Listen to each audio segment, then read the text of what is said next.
अब जरा सुनिएगा, ये मेरे हाथ में किताब है, किताब का नाम है श्रीमद् भगवद गीता।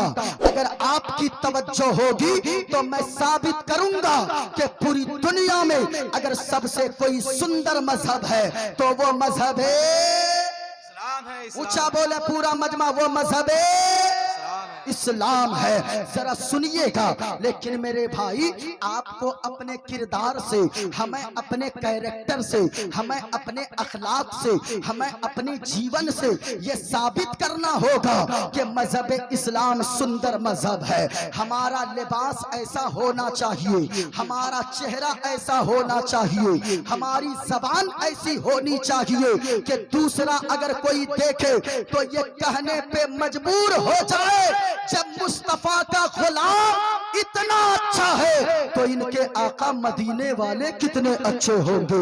ये हमें साबित करना होगा। गौर से सुनिएगा, मेरे हाथ में जो किताब है, एक मंत्र मैं पढ़ने जा रहा हूँ। किताब का नाम है श्रीमद् भगवद गीता, पेज नंबर 154 है। इसमें लिखा है, वायुर्देयर्मुगुणी वरुणा शशंका प्रजापतिष्ठं पर पितामहश्च नमो नमस्ते सुशाहस्कृता पुनश्च भूयो नमो नमस्ते अधर्माभिभवत् कृष्णा प्रदुष्यन्ति कुलस्त्रीभ्यः स्त्रीषु दुष्टासु वाणिश्ने जायते वर्णशंकरः यो माम जमनादिं चवेत्ति लोक महेश्वरम असम्मूढ़ा समर्थेषु सर्वपापै है परमुच्यति गणेश्यं चरणं शीशमनं शशांकं चरणं शीशमनं पर्वतं चरणं शीशमनं गंगाजलम स्नानं पंडितम गौदानम स्वाहा। कल की अवतार न्यार पंथम पृथ्वी मध्यम और वसिक्यारतम बलवन स्वानम नम नखीयम पुष्पपनम तपस्यम वीरम महावीर गुरों प्राणम प्रादीपम सो विष्णुवेशम स्वरूपम असुमासुगमारूहा देव दत्तम जगतपति असिना साधु अष्ट आश्चर्य गुणवती गिरीह नीलगंधा अति ज्योतिर्मय प्रकाशम नतमस्तक भूमिष्ठम प्रभु गुणगानम नाभ गुरीदा लीड गच्छदीन पराक्रम पवित्रम गंगा स्नानम मति पवित्रम पवित्रम पवित्रम। और लोगों, मदीने वाले मुस्तफा ऐसे है। सैयदुल अंबिया की शान का क्या कहना, इमामुल अंबिया के मर्तबे का क्या कहना। हम और आप तो नाम लेते ही है, लेकिन गैरों को भी हमने हुजूर की तारीफ करते देखा है। अब जरा सुनना, एक पंडित है, नाम है पंडित सोमनाथ वर्मा। वो पंडित जब चलता है, एक हाथ में त्रिशूल रखता है, एक हाथ में छोटा सा लोटा रखता है, माथे पे चंदन का टीका लगाता है। वो पंडित जब चलता है कुछ और बोलता है, लेकिन जब जबान खोलता है तो फिर मुस्तफा मुस्तफा बोलता है।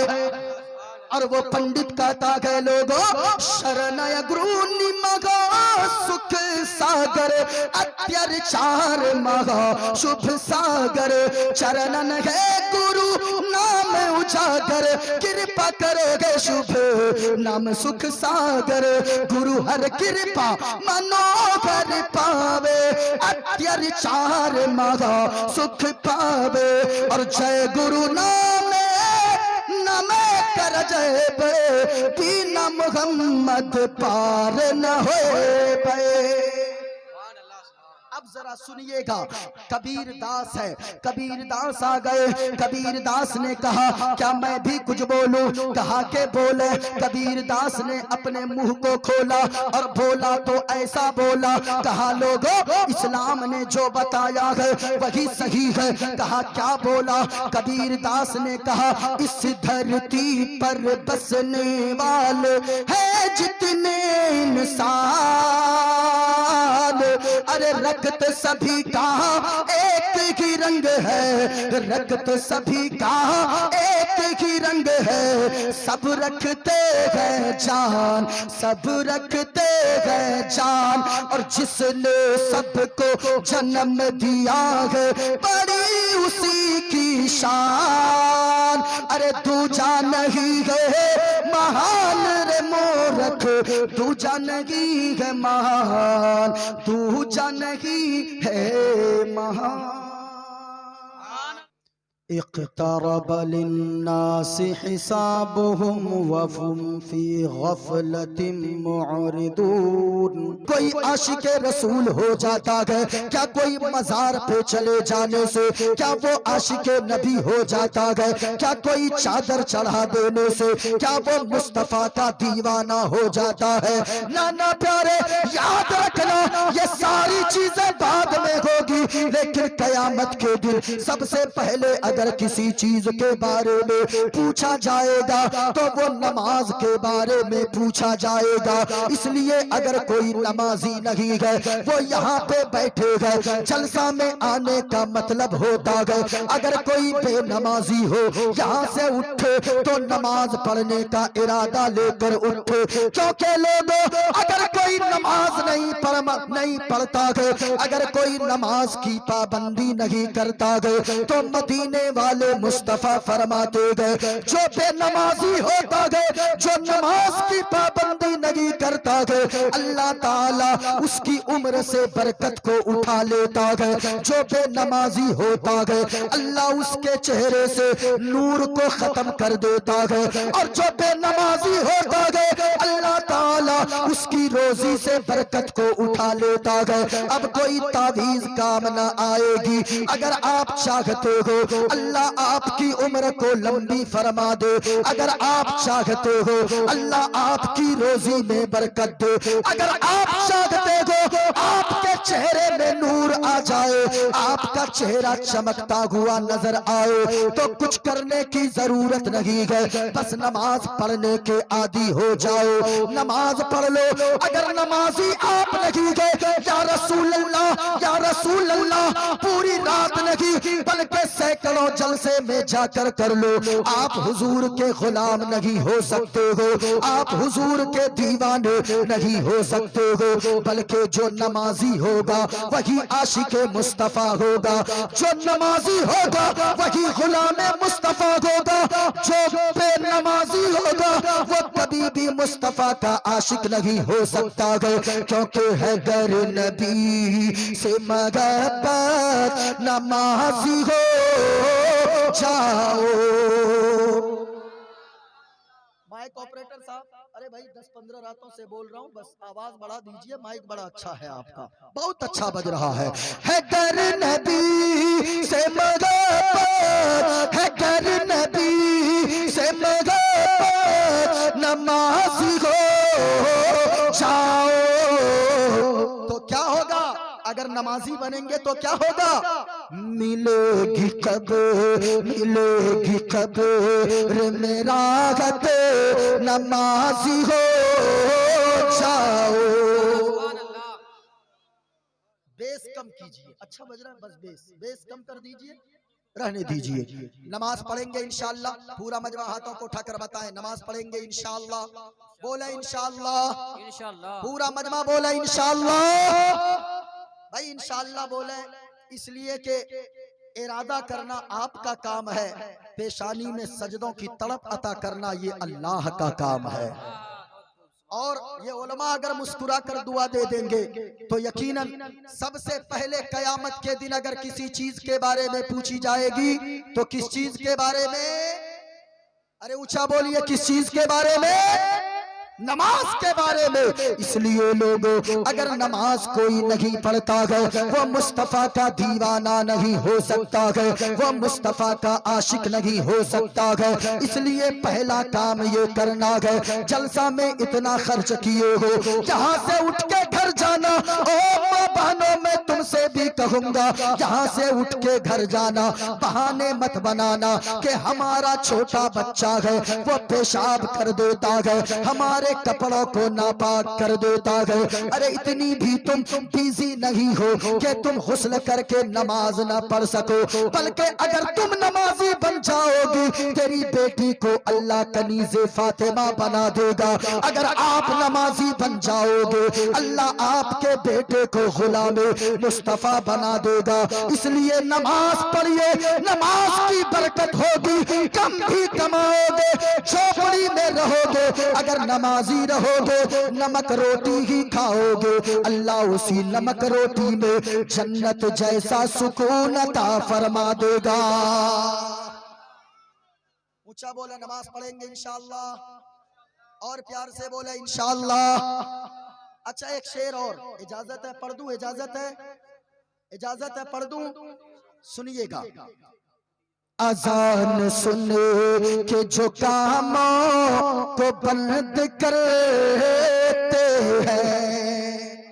अच्छा आजकल होता ये है, इधर आजान हो रही है, नौजवानों के मोबाइल की स्क्रीनें बंद नहीं होती है, आजान मस्जिद से होती रहती है, लोगों के घरों की टीवियां बंद नहीं होती है, आजान होती रहती है, नौजवान गपशप में लगे रहते हैं। इधर मस्जिद में आजान हो रही है, इधर लोग क्रिकेट में लगे रहते हैं, आजान होती रहती है, लोग ताश की पत्ती में लगे रहते हैं, इधर आजान होती रहती है, लोग कैरम बोर्ड में उड़ाने में लगे रहते हैं। मैं कहना चाहूंगा लोगों, आप आजान का एहतराम नहीं करते हो, बातचीत में लगे रहते हो। मोइनुद्दीन कादरी का दूसरा पैगाम ये है कि कल से अगर आपकी मस्जिद में आजान की आवाज आपको सुनाई दे, कहीं भी रहना, अगर मोबाइल चला रहे हो मोबाइल को बंद कर देना, अगर घर में टीवी चल रही है टीवी को बंद कर देना,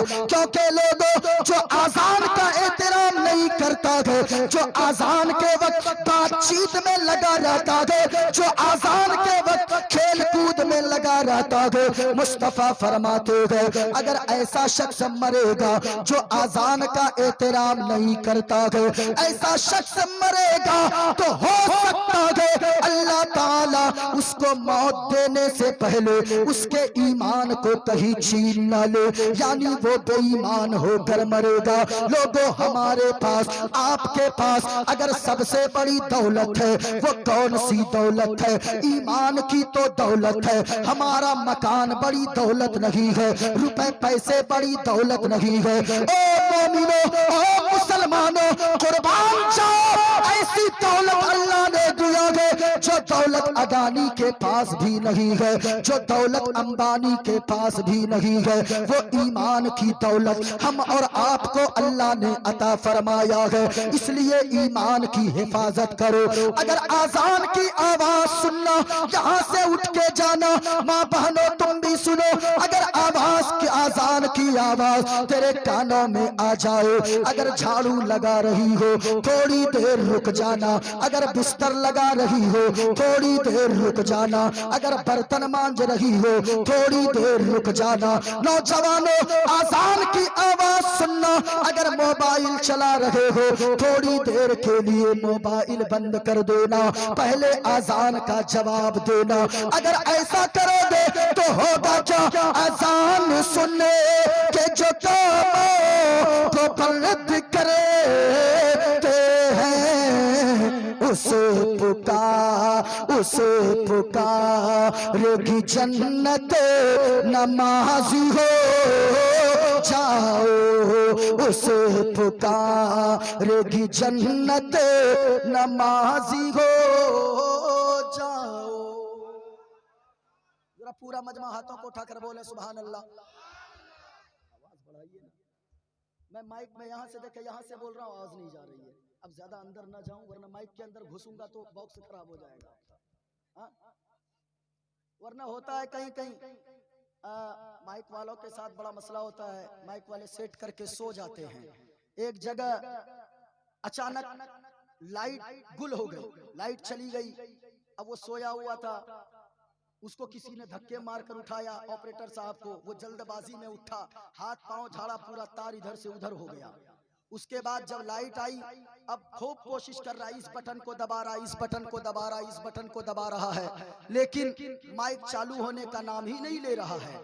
अचानक एक नाजिम साहब थे चालाक, वो उतर के गए, देखा हुआ क्या है। जब देखा झांक के तो देखा नींद से जो उठा था जल्दी जल्दी एक तरफ तार पकड़ा था, दूसरी तरफ नारियल की रस्सी में तार को जोड़ दिया था। तो कभी कभी ऐसा होता है, इसलिए आप बेदार रहे। जरा पूरा मजमा हाथों को उठाकर बोले सुभान अल्लाह और प्यार से बोले या रसूल अल्लाह। मैंने कितना पैगाम दिया, ऊंचा बोले अभी मैं बताऊंगा, इंशाअल्लाह आपको गुफ्तगू सुनेंगे आपका ईमान ताजा हो जाएगा। अगर आप सुनना चाहते हैं मैं एक मंत्र पढ़ देता हूं। पढ़ दूं? अरे बोलिए ना भाई, पढ़ दूं? ऐसे नहीं पढ़ूंगा बल्कि पूरा मजमा हाथों को उठाकर पहले बोला या रसूल अल्लाह। जितने मर्द बैठे हैं कोई खामोश ना रहे, औरतें ना बोले, बल्कि मर्द जितने बैठे हैं पूरा मजमा हाथों को लहरा कर बोले या रसूल अल्लाह। माशाअल्लाह, या रसूल अल्लाह के नारे से हमको प्यार है। जिसने ये नारा लगाया उसका बेड़ा, और ऊंचा बोले उसका बेड़ा। मेरे हाथ में देखिए, मेरे हाथ में एक किताब है, इसका नाम है श्रीमद् भगवत गीता।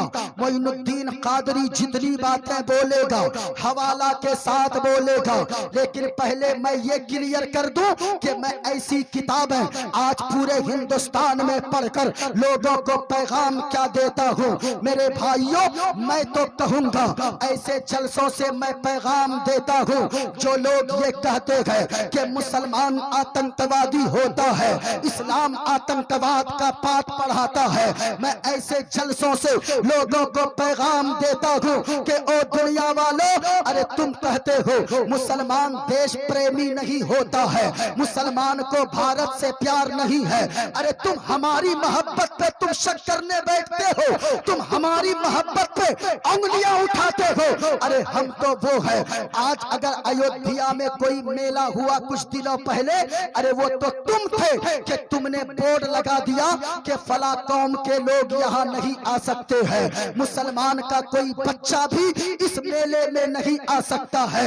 वो तुम हो जिसने कभी उस मेले में बोर्ड लगाया, कभी उस मेले में बोर्ड लगाया। लेकिन सच बताना, पूरे हिंदुस्तान में सबसे बड़ा उर्स अगर किसी का होता है वो आला हजरत का उर्स होता है। क्या आला हजरत के उर्स में हमने कोई कभी बोर्ड लगाया कि इस उर्स में कोई नहीं आ सकता है या फला नहीं आ सकता है? मखदूम सिमनानी का किछौछा में उर्स होता है, क्या हमने कोई बोर्ड लगाया?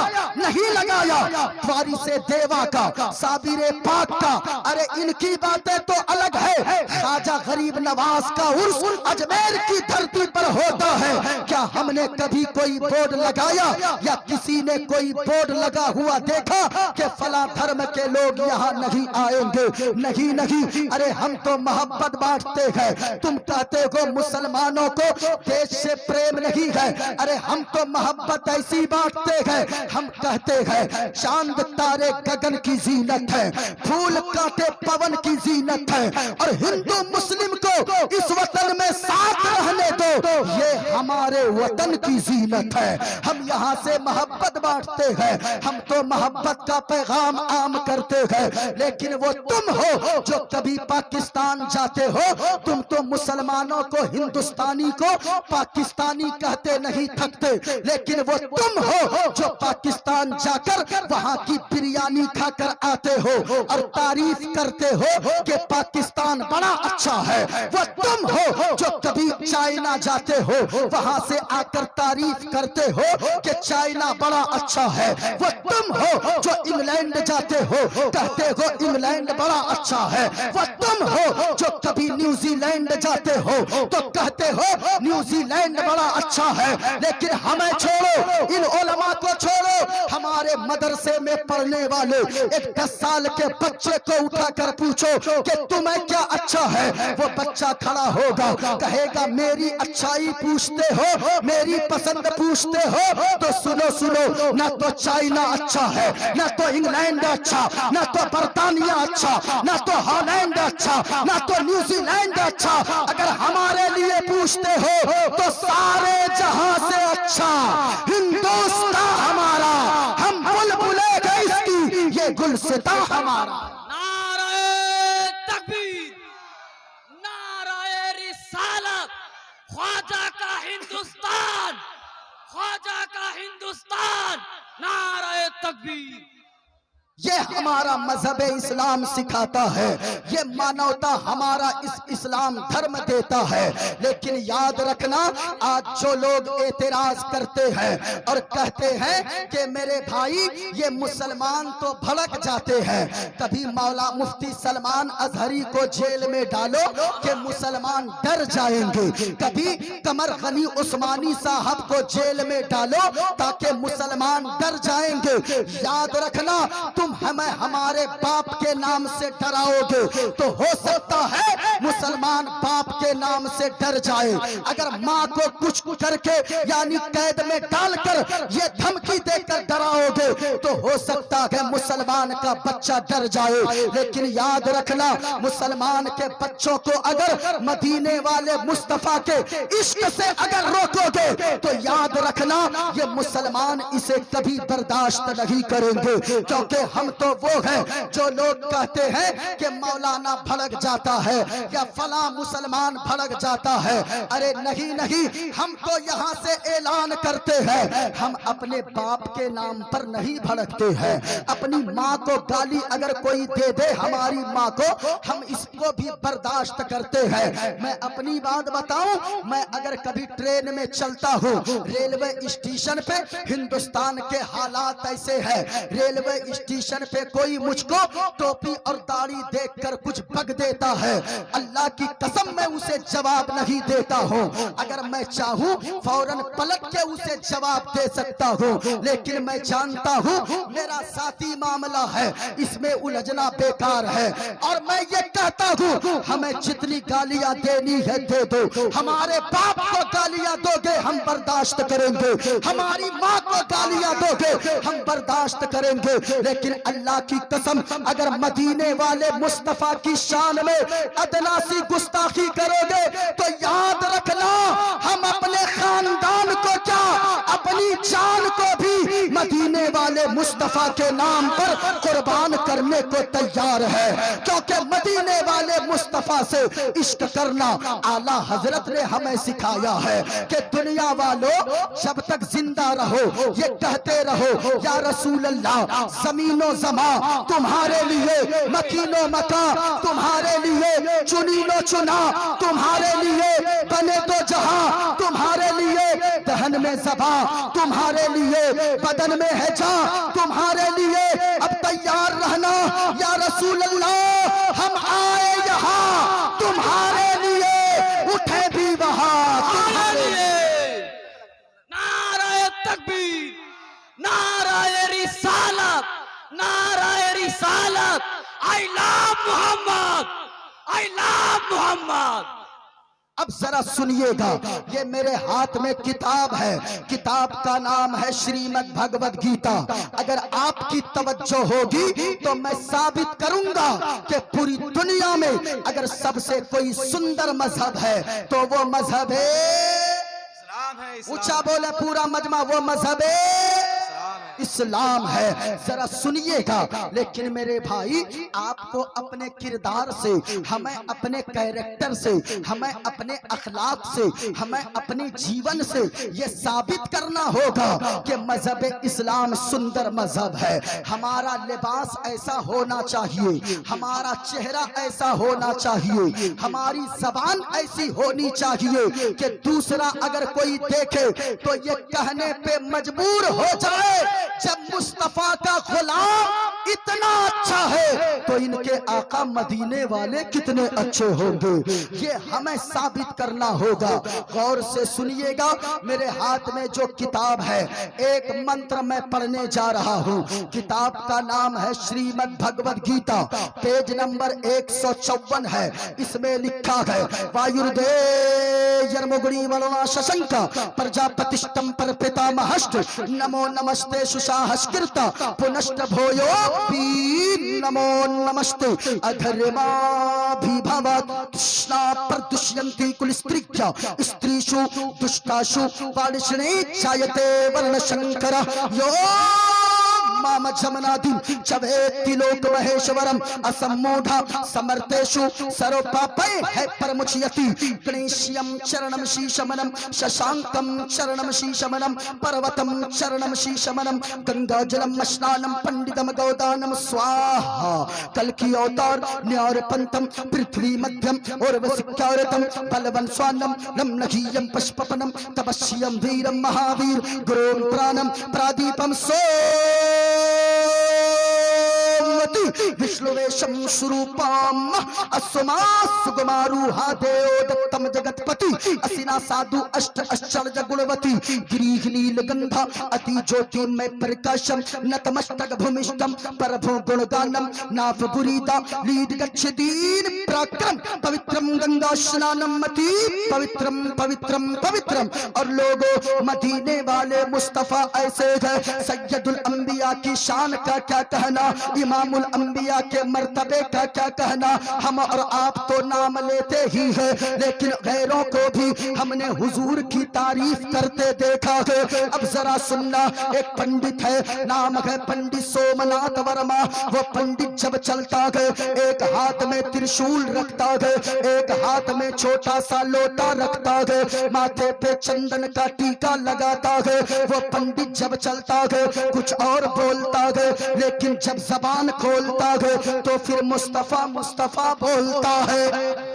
और वो पंडित कहता है लोगों शरणय गुरु निमगा सुख सागर अत्याचार मगा शुभ सागर चरणन है गुरु नाम उजागर कृपा करोगे शुभ नाम सुख सागर गुरु हर कृपा मनोहर पावे अत्याचार मगा सुख पावे।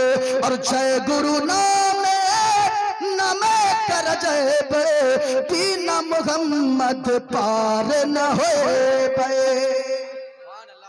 अब जरा सुनिएगा, कबीर दास है, कबीर दास आ गए। कबीर दास ने कहा क्या मैं भी कुछ बोलूं, कहा के बोले। कबीर दास ने अपने मुंह को खोला और बोला तो ऐसा बोला, कहा लोगों इस्लाम ने जो बताया है वही सही है। कहा क्या बोला, कबीर दास ने कहा इस धरती पर बसने वाले हैं जितने इंसान, अरे रगत सभी का एक ही रंग है, रगत सभी का एक ही रंग है। सब रखते हैं जान, सब रखते हैं जान। और जिसने सबको जन्म दिया है बड़ी उसी की शान। अरे दूजा नहीं है महान रे मोरख, दूजा नहीं है महान, दूजा नहीं है महान। और पढ़ूंगा, लेकिन एक साथ अगर और पढ़ दूंगा एक साथ में मिला के तो फिर आप लोग सुबह में मुफ्ती साहब को पकड़िएगा और कहिएगा रात में मौलाना बुलाए थे कि पंडित जी बुलाए थे। हाँ एक जगह हुआ है, हम ये मंत्र पढ़े लंबा 15-20 मिनट तक पढ़ते रहे। एक लड़का खड़ा हो गया, नारा लगाने लगा बीच से, नारे तकबीर नारे रिसालत पंडित मोइनुद्दीन चतुर्वेदी। हमने कहा तुमने हमको पंडित क्यों कहा जी? कहा कि हजरत इतना पढ़ते हैं 15-20 मिनट तक पढ़ते रहते हैं। हमने कहा मैं तो हुजूर का दीवाना हूँ और मैं हर वक्त हुजूर के नाम पर ये कहने वाला हूँ, ये दिल इश्क़ नबी में गर मचल जाए तो अच्छा है। ओ भाई, कोई कहता है ताजमहल अच्छा है, कोई कहता लाल किला अच्छा है, कोई कहता दार्जिलिंग की हरियाली अच्छी है, कोई कहता है कश्मीर की वादी अच्छी है। लेकिन जो मुस्तफा के दीवाने होते गए वो ये कहते गए ये दिल इश्क़ नबी में गर मचल जाए तो अच्छा है, ये दिल इश्क़ नबी में गर मचल जाए तो अच्छा है। और मोहम्मद कहते कहते दम निकल जाए तो अच्छा है, मोहम्मद कहते कहते दम निकल जाए तो। वाह वाह वाह वाह, क्या कहना है, लाजवाब। जिंदाबाद जिंदाबाद, अच्छा एक बात बताइए, अभी एक नारा कुछ दिनों पहले हर एक की जबान पे था, आई लव मोहम्मद। ऊंचा बोले, अब तकरीर शुरू हो रही है। क्या जबान पे नारा क्या था? I love Muhammad. और ऊंचा बोले, आई लव मोहम्मद। मोहम्मद। बच्चा भी कह रहा था, आई लव। अच्छा जितने लोग एक मर्तबा हाथों को उठाकर बोले सुभान अल्लाह। सुभान अल्लाह। मेरे मौला जितने लोगों ने हाथों को उठाया है उन्हें 1 साल के अंदर करोड़पति बना देना है? एक और दुआ दे दूं, एक और चांस देता हूं। मेरे मौला जो लोग शुरू से आखिर तक बैठे रहे, गुफ्तगू समात करते रहे, उन्हें कुछ दिखाना ना दिखाना, लेकिन हुजूर का गुंबदे खदरा जरूर दिखा देना। सुभान अल्लाह। सुभान अल्लाह। ओ भाई एक बात बताऊं, इससे बड़ी दुआ मेरे पास पूरी रात में नहीं हो सकती है। क्योंकि अल्लाह ने अगर आंखें दिया है ना, आप ताजमहल बाद में देखो, लाल किला बाद में देखो, हरियाली हिंदुस्तान की बाद में देखो, दुनिया के नजारे बाद में देखो, हुजूर के गुंबदे खदरा को पहले देखो। क्या बात है, वाह। क्योंकि जो हुजूर के मदीने से आता है वो ये गुनगुनाता है, अपना सब कुछ गुंबदे खजरा कल भी था रे आज भी है। पूरा मजमा बोलिए, आज भी है। क्या बोलना है? ऊंचा बोले, क्या बोलना है? आज भी है।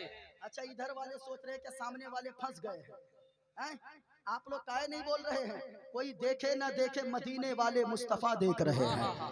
इस नीयत से पूरा मजमा, अच्छा ऐसे नहीं, ये देखे मेरे हाथ में है ये गुंबदे खदरा। आय हाय हाय हाय, कितना खूबसूरत है गुंबदे खदरा।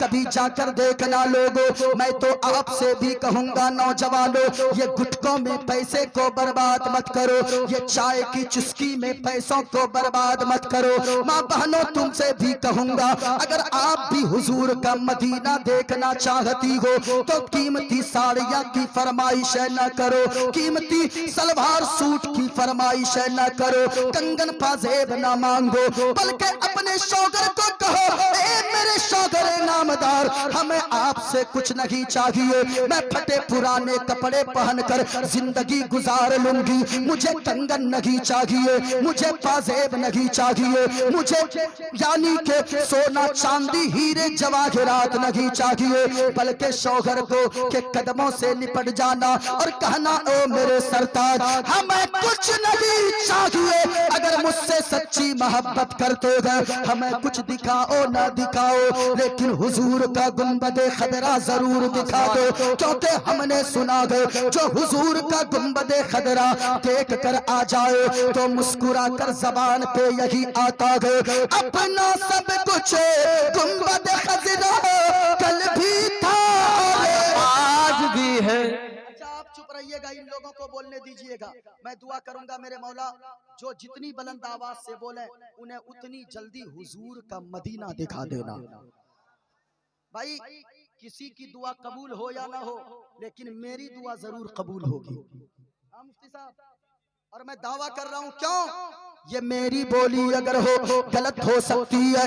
हुजूर ने फरमाया है, सलासो दावातिन युस्तजाबु लहुन्ना ला शक्क फीहिन्ना, दुनिया में 3 लोग ऐसे हैं, वो तीनों जब जब दुआ मांगते हैं अल्लाह ताला उन तीनों की दुआओं को फौरन कबूल फरमा लेता है। बता दूं वो 3 कौन है? बता दूं? अरे बोलो ना भाई, बता दूं? पहला कौन है, दूसरा कौन है, तीसरा कौन है? आका फरमाते हैं, और याद रखना लोगों, मेरी बात गलत हो सकती है लेकिन हुजूर का फरमान गलत नहीं हो सकता है, क्योंकि है कौले मोहम्मद कौले खुदा, फरमान बदला जाएगा। है कौले मोहम्मद कौले खुदा, फरमान बदला जाएगा, और बदलेगा जमाना, बदलेगा जमाना, लाख मगर कुरान बदला जाएगा। हुजूर ने जो फरमा दिया है होकर रहेगा। आका फरमाते हैं 3 लोगों की दुआओं को अल्लाह फौरन कबूल फरमा लेता है। पहला सुनो, दावतुल मजलूमी, मजलूम जब दुआ के लिए हाथों को उठाता है, मजलूम कौन है लोगों? आपका कोई पड़ोसी है, वो अगर कमजोर है, वो बेचारा गरीब है, उनके पास ताकत ज्यादा नहीं है, उनके पास दौलत का अंबार नहीं है, आपको अल्लाह ने ताकत बख्शी है, आपको अल्लाह ने मालदार बनाया है, आपको अल्लाह ने साहिब सरवत बनाया है, आप उस गरीब पे अत्याचार करते हो, उसके हक को मारते हो, उसे तुम परेशान करते हो। याद रखना, वो गरीब इंसान, वो मजलूम इंसान जिस पे तू आज कमजोर समझकर जिस पे जुल्म कर रहा है, वो तो तेरा कुछ नहीं बिगाड़ सकता है, लेकिन इतना याद रखना, मजलूम अगर रात के सन्नाटे में, रात के अंधेरे में दुआ के लिए हाथों को उठाता है और दुआ करता है, ए पाक परवरदिगारे आलम, ए खालिक के कायनात, ए रब्बे काबा, मैं तो इसका बदला इससे नहीं ले सकता, लेकिन मालिक मैंने सुना है जिसका दुनिया में कोई नहीं होता है, परवरदिगारे आलम उसका तू सहारा बना करता है, उसका तू सहारा होता है। ए मौला, मैं तो बदला नहीं ले सकता, लेकिन तू तो बदला ले सकता है, तू तो अहकमुल हाकिमीन है, तू तो रऊफुर रहीम है, तू तो जब्बार व कहार है। ए मौला, इसका बदला तू ही अता फरमाना। मुस्तफा फरमाते हैं, अभी वो मजबूर और मजलूम इंसान दुआ मांग कर चेहरे पे हाथ भी नहीं फेरता है कि अल्लाह ताला उस मजलूम की दुआ को फौरन कबूल फरमा लेता है। मजलूम की दुआ को अल्लाह रद्द नहीं फरमाता है। खबरदार, किसी पे जुल्म न करो। आज अगर ताकतवर हो ना, तो याद रखना अल्लाह ही ताकतवर बनाने वाला है, और अगर अल्लाह चाहे तो मिनटों में ताकत को छीन भी सकता है। कितने बड़े बड़े लोगों को अल्लाह ने जमीन के अंदर धंसा दिया, जिनको अपनी दौलत पे नाज था, जिसको अपनी हुकूमत पे नाज था। दूसरा कौन है? सुनो, आका फरमाते हैं, दावतुल मुसाफिर, मुसाफिर जब दुआ के लिए अपने हाथों को उठाता है, अल्लाह मुसाफिर की दुआ को फौरन कबूल फरमा लेता है। मैं मुसाफिर आदमी हूँ, कई दिनों से मुसलसल बाहर हो, सफर पे हूँ, मैं दुआ करता हूँ, मेरे मौला जितने लोग जितनी बुलंद आवाज से बोले, उन्हें उतनी जल्दी गुंबदे खदरा की ज़ियारत अता फरमा देना।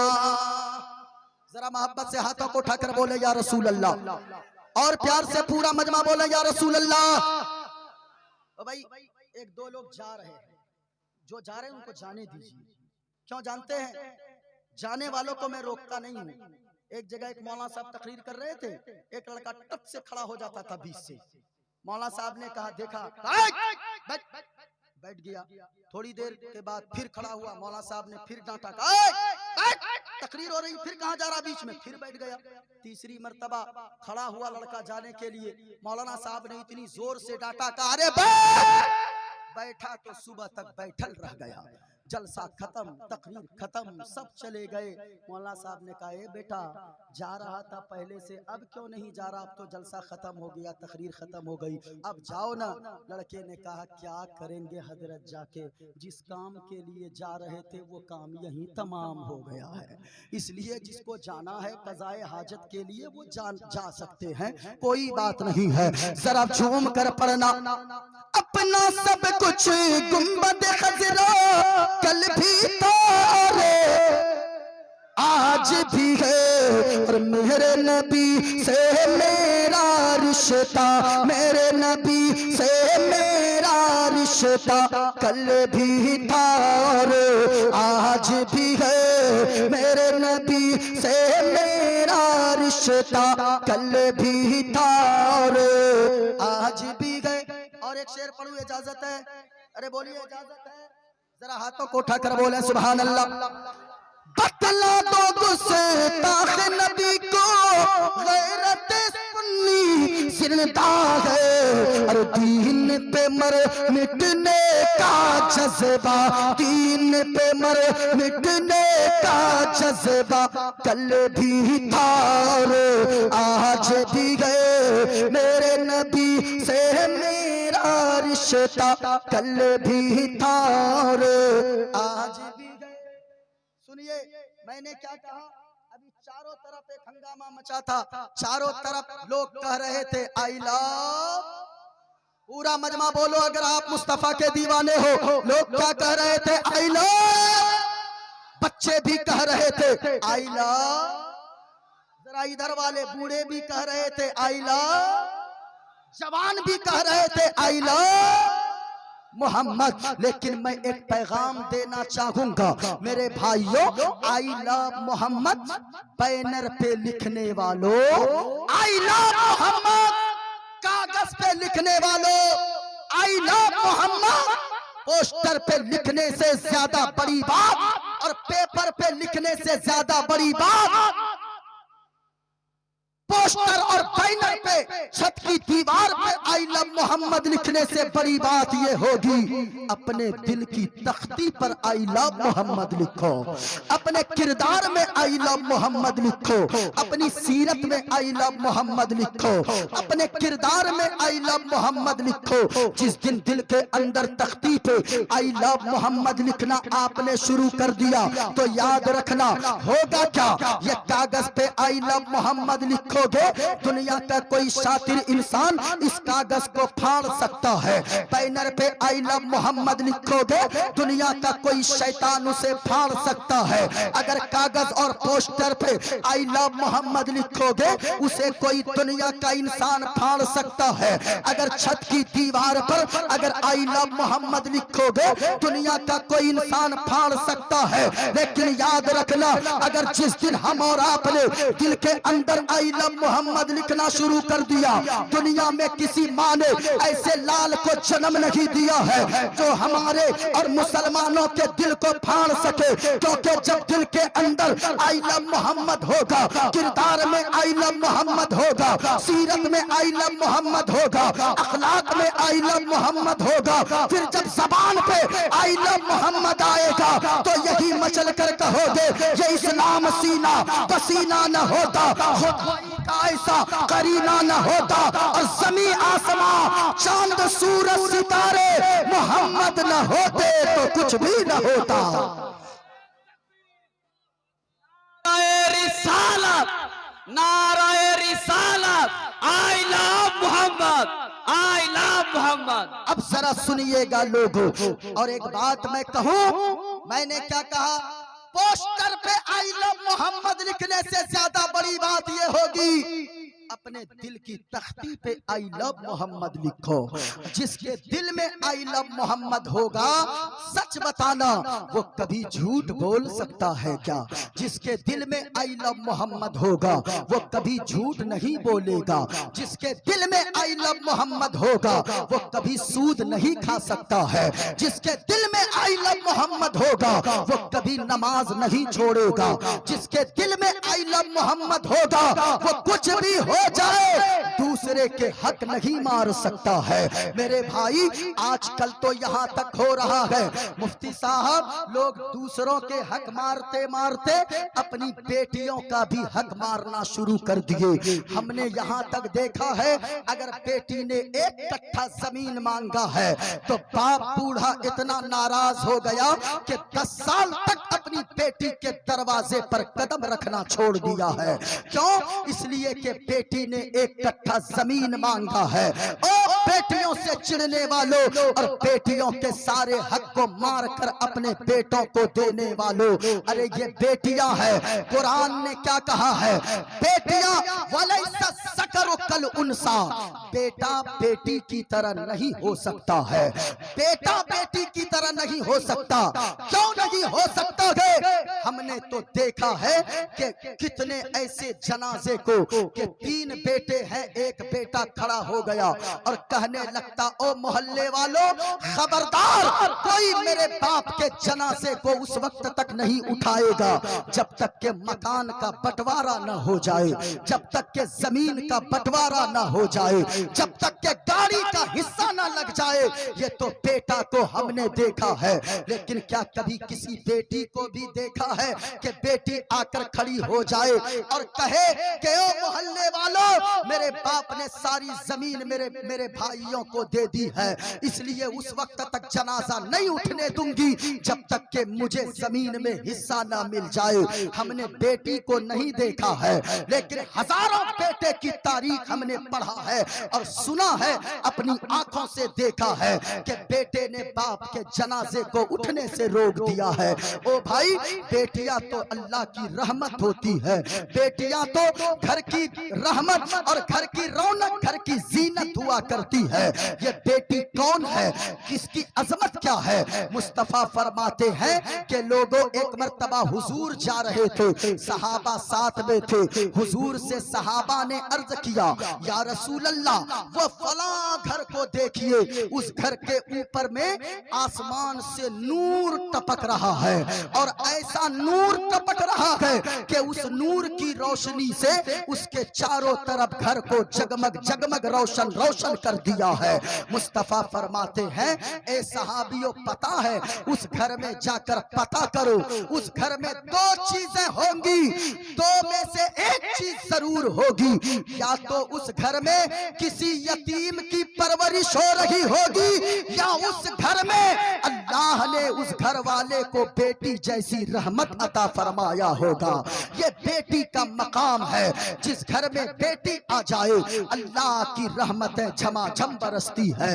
लेकिन मेरे भाई, आज लोग अपनी बेटियों को पहले तो एक मर्तबा मारते थे, अपनी बेटी को जिंदा कब्र में डाल देते थे, लेकिन आज के जमाने का मुसलमान अपनी बेटी को रोजाना ये कह के मार देता है कि बेटी, अरे ढंग से रह लिया कर, तू तो पराए घर जाने वाली है, तू पराए घर की चीज है, पराए घर में तू कैसे रहेगी? खुदारा मैं हाथ जोड़कर कहूंगा कि आप कभी भी अपनी बेटी को ये ताने मत दिया करो कि मेरी बेटी तू पराए घर जाने वाली है। याद रखना, बेटी अपने आप को परायापन उस वक्त तक महसूस नहीं करती है जब वो ससुराल जाती है दुल्हन बनकर पहली मर्तबा। अपने आप को वो पराया घर, बाप के घर को नहीं समझती है, लेकिन जब ससुराल से घर आती है ना, एक तौलिया ढूंढती है अपने चेहरे को पोंछने के लिए, तब उसको लगता है कि मेरा बाप का घर अब पराया घर हो गया है, मैं इस घर के लिए पराई हो गई हूँ। उस कमरे में फला भाभी रहती है, उस कमरे में फला भाभी रहती है, उस कमरे में फला भाई की बीवी रहती है। याद रखिएगा, वो पर्स रखने के लिए कमरा ढूंढती है, उसको कोई कमरा नहीं मिलता है। वो अपना बैग रखने के लिए, कपड़े रखने के लिए रूम ढूंढती है। अपने बाप के घर आकर, अपनी मायके आकर, तब भी उसे कोई कमरा नहीं मिलता है। मैं तो कहूंगा, ओ लोगों, अगर बेटी का सम्मान आपके दिल में है तो एक काम करना, आज के बाद 4 बेटों से अल्लाह ने नवाजा है, उनके लिए 4 बेटों के लिए 2-2 कमरे बनवाते हो। 8 कमरे 4 बेटों के लिए 2-2 कमरे बनवाते हो, जहां एक कमरा बढ़ा के वहां बनवाना और अपनी बेटियों से कहना, मेरी बेटियों, ये एक कमरा मैंने तेरे नाम से बनवाया है, ये एक कमरा मैंने तेरे लिए बनवाया है। बेटी, जब तेरा जी चाहे आकर इस रूम में आराम कर लेना, शौहर की इजाजत लेकर आ जाना, अपने बाप के घर में आराम कर लेना। मेरे भाइयों, अपनी बेटियों को ये कहने वालों, 10 साल तक एक बूढ़े ने अपनी बेटी के दरवाजे पर कदम रखना छोड़ दिया, सिर्फ किस वजह से कि बेटी ने 1 कट्ठा जमीन मांगा था। अल्लाह अकबर। मुफ्ती साहब, ये कानपुर इलाके का वाकिया है कि एक बाप से बेटी ने 1 कट्ठा जमीन सिर्फ मांगा। बाप इतना नाराज हुआ कि 10 साल हो गए अपनी बेटी के दरवाजे पर कदम नहीं रखा। मेरे भाइयों, मैं आपसे कहूंगा, गौर से सुनिएगा, 10 साल हो गए ना, 10 साल के बाद उस बूढ़े बाप की किडनी खराब होने लगी। एक किडनी मुकम्मल खराब हो गई, दूसरी किडनी भी 50% से ज्यादा खराब हो गई। डॉक्टर के यहाँ हॉस्पिटल में जाकर एडमिट किया गया। डॉक्टरों ने लाइलाज कर दिया, कहा कि जब तक इसकी एक नई किडनी नहीं लगेगी तब तक ये अच्छा नहीं हो सकता है। सारे 4 बेटे थे उनके, सारे बेटे पीछे भाग गए। बहुएं कहने लगी, अरे पागल है क्या, आप जवान है, बाप बूढ़ा है, बाप मर भी गया तो क्या हो गया, लेकिन आपको अपने बच्चों की परवरिश करनी है, अपनी बीवी की देखभाल करनी है। अगर आप किडनी दे देंगे तो फिर आप जवानी में कमजोर हो जाएंगे। ये सुनकर सारे बेटों ने हाथ खड़े कर दिया, कहा अब्बा जी अब मैं किडनी अपनी नहीं दे सकता। यार सुनिएगा, ये खबर डॉक्टर के पास से निकली, शहर में पहुंच गई, शहर से निकली गांव में पहुंच गई, गांव से निकली मोहल्ले में पहुंची, मोहल्ले से निकली आखिरकार उसकी उस बेटी के दरवाजे तक ये खबर पहुंच गई, जिस बेटी के दरवाजे पर उस बूढ़े बाप ने 10 साल से कदम नहीं रखा था। वो बेटी को जब खबर मिली है, अपनी एक छोटी सी बेटी उनकी गोद में थी, दूध पीने वाली बेटी, उसे गोद में उठाती है, उसी हॉस्पिटल में पहुंचती है। हॉस्पिटल में पहुंचने के बाद काउंटर पे जाकर पता करती है कि फला नाम का पेशेंट किस वार्ड में है, कहा कि फला वार्ड में है। कौन सा डॉक्टर इलाज करता है, कहा कि फला डॉक्टर इलाज कर रहा है। उस डॉक्टर को तलाश करती है, डॉक्टर को तलाश करने के बाद कहती है कि डॉक्टर साहब क्या मामला है इस पेशेंट के साथ। कहने लगा, डॉक्टर मेरी बेटी ये एक बूढ़ा इंसान है, इसकी एक किडनी फेल है, एक किडनी 50% से ज्यादा खत्म हो गई है, एक किडनी की नई किडनी की जरूरत है, इसे कोई जवान देगा तभी ये बच पाएगा। वो लड़की कहने लगी, डॉक्टर साहब इनके बेटों ने नहीं दिया, कहा कि नहीं, सारे बेटों ने हाथ खड़ा कर दिया। इतना सुनकर वो लड़की कहने लगी, डॉक्टर साहब इनके बेटों ने नहीं दिया तो क्या हुआ, मेरा ऑपरेशन कीजिए, मैं इस बूढ़े इंसान को किडनी देने को तैयार हूं। अल्लाह अकबर। सुनिएगा, डॉक्टर ने कहा, ओ बेटी अरे तू समझ रही है क्या बोल रही है, अरे तू अगर किडनी देगी तू कमजोर हमेशा के लिए हो जाएगी, तुझे बीमारियां घेर लेंगी। बेटी सोच ले, समझ ले, अरे मैंने सब सोच लिया है, आप मेरा ऑपरेशन कीजिए, एक किडनी निकाल कर उस बूढ़े इंसान को दे दीजिए, उसे दे दीजिए। डॉक्टर ने माना, लिखा पढ़ी करने के बाद उसका ऑपरेशन करके एक किडनी निकाल कर उस बूढ़े को दे दिया। जैसे ही बूढ़े को दिया, लड़की 8-10 दिन में तंदुरुस्त हो गई, हॉस्पिटल से डिस्चार्ज कर दिया डॉक्टर ने। लड़की घर जाने लगी अपनी छोटी सी बेटी को लेकर। लड़की जब जाने लगी, डॉक्टर ने कहा, ओ औरत, एक खातून है, लड़की सुन इधर, अरे तू तो किडनी तो दे दी, लेकिन ये नहीं बताई कि तेरा उस बूढ़े इंसान से रिश्ता क्या है, वो तेरा लगता कौन है कि जहां उनके बेटों ने किडनी देने से इनकार कर दिया कि तू किडनी देने को तैयार हो गई। जब इतना सुनती है, वो कहती, मुझसे मत पूछो मैं कौन हूँ, अगर वो बूढ़ा इंसान पूछे तो उन्हें एक ये चिट्ठी मैं दे रही हूँ, एक खत दे रही हूँ, ये खत उसे दे देना। जब वो लड़की चली गई, कुछ दिनों के बाद उस बूढ़े इंसान को होश आया।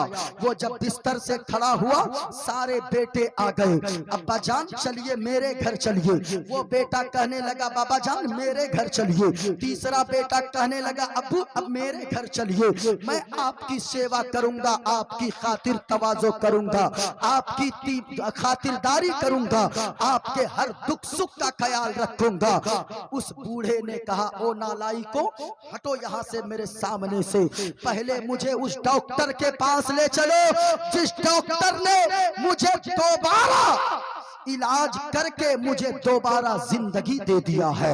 मैं उस डॉक्टर का शुक्रिया अदा करना चाहता हूँ। वो बूढ़ा इंसान गया, डॉक्टर के पास हाथ जोड़कर खड़ा हो गया, डॉक्टर साहब मैं आपका एहसान जिंदगी भर नहीं भूलूंगा। आपका शुक्रिया मैं अदा करता हूँ कि आपने मुझे नए से खड़ा कर दिया है, दोबारा चलने के काबिल कर दिया है। अब सुनिएगा डॉक्टर का जवाब। डॉक्टर ने कहा कि वो बूढ़े इंसान, अरे शुक्रिया ही अदा करना है तो इस डॉक्टर का शुक्रिया मत अदा करो, बल्कि अगर शुक्रिया अदा करना है उस लड़की का शुक्रिया अदा करो जिसने अपना किडनी तुम्हें देकर चली गई है। अल्लाह अकबर। कहा कि कौन थी वो लड़की, कोई पता तो होगा। कहा कुछ तो नहीं बताई है, एक चिट्ठी एक खत हमें देकर गई है, ये कागज में कुछ लिखा हुआ है, पढ़ लो खुद ही। जैसे ही पढ़ा उस बाप ने, उनके नीचे से जमीन हिलने लगी। उस खत में लिखा था, बाबा जान आपकी मैं कोई और नहीं हूँ, बल्कि जो किडनी आपको देकर जा रही हूँ आपकी वही बेटी, वही गुड़िया, वही बदकिस्मत बेटी हूँ जो एक कट्ठा जमीन आपसे मैंने मांगा है था, तो 10 साल हो गए आपने मेरे दरवाजे पर कदम नहीं रखा है। अल्लाह अकबर। मैं आपसे कहूंगा उसमें और भी चीजें लिखी थी। बाबा जी आपको क्या पता है अब्बू जान कि आपकी बेटी के 10 साल कैसे गुजरे हैं।